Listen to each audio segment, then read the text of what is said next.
Hi, my name is Sue Goyette, and I'll be reading from my latest collection, Solstice 220, an archive published by Gasper Press.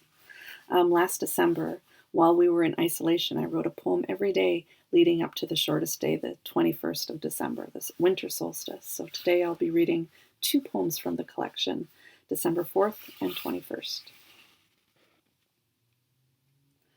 I took a course on radical hope known to some as slow television.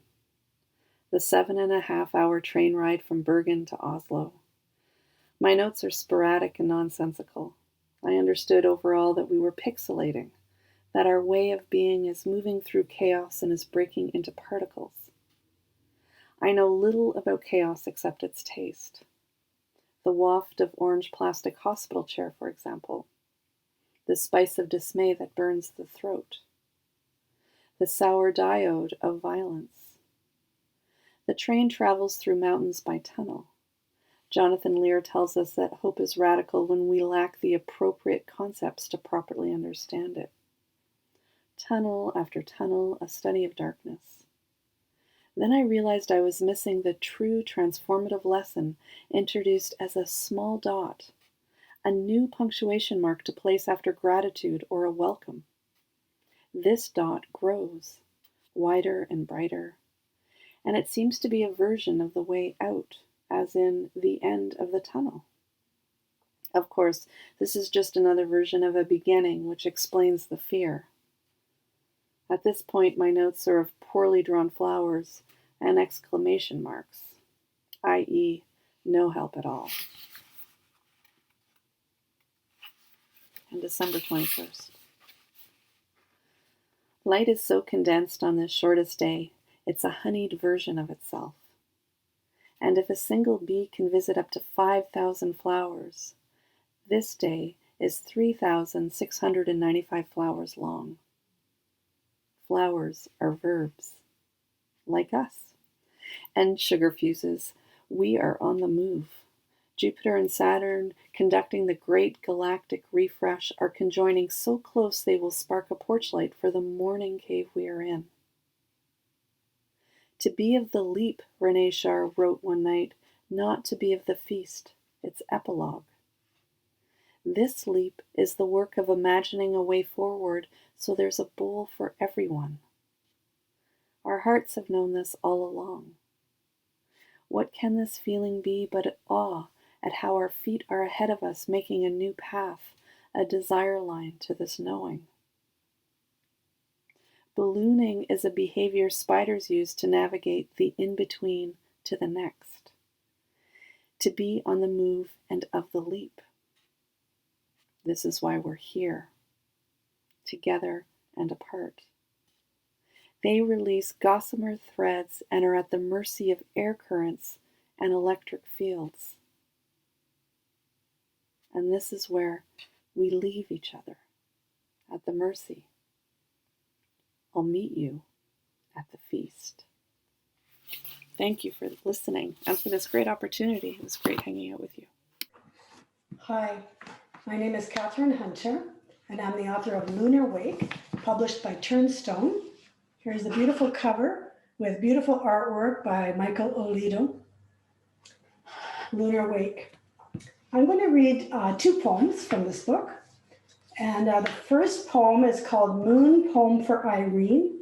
And this poem was based on a long-distance telephone conversation that I had with my friend Irene. And we stayed up much too late talking in the middle of the night, and we both fell asleep. So that's what this is based on. I should also mention that there is an image in the poem about plucking the moon and putting it into the slot of the telephone, and that is a reference to the old payphones that we used to have, and you used to have to put a dime in the slot, and later on you had to put a quarter in the slot, and nowadays you can't even find a phone booth. So anyway, there's that little old-fashioned technology in the poem I thought I should explain. Moon Poem for Irene. At night, the telephone poles blossom in the dark. The operator doesn't know. The lines escape and stretch themselves for free across the prairies, foothills, orchards, yes, a kind of sentence that unravels over mountains, lakes, the broken cities, all receivers opening like petals or like knife blades. Can't you hear it bouncing off the satellites? A silver buzzing, a revolution of the voice.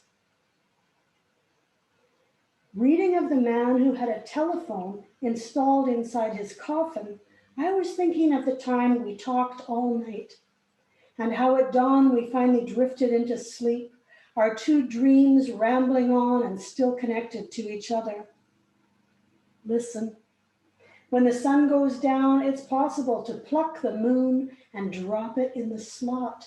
The company's been overthrown. The night is young. The bird is waiting on the wire. There's a clear path through the airwaves all the way across the country.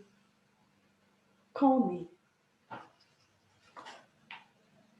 And this next poem I'm going to read is called The Electric Daughter. And this poem was inspired by the static electricity that can really take over your house here in Manitoba in the wintertime when the air is so dry and everything you touches gives you a little shock. And it's also about a young girl who is starting to become a young woman. And it's from the point of view of her mother. All winter in your daughter's bedroom, the air thickens with ions. She lies on the bed, brooding over long division, friendship, and betrayal. She strokes the cat, fur crackles underneath her fingers. When you turn out the light, she lifts her arms to reach your face, her nightgown shedding temporary stars each time she moves. Her kiss like the prick of a needle on your lip. You shake out the bedclothes and the green blanket ripples above her, bright with phosphorescence in the dark room. You can't absorb what you see in that moment. The long legs, that sudden unmistakable shape of a young woman there on the sheet.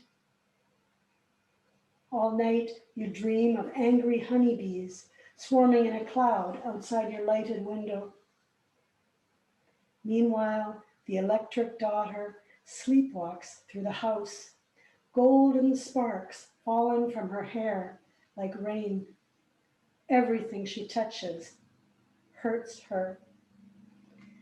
Thank you so much for listening. It's always a great pleasure to do anything with Turnstone Press and anything to do with poetry. So read on. Thank you so much.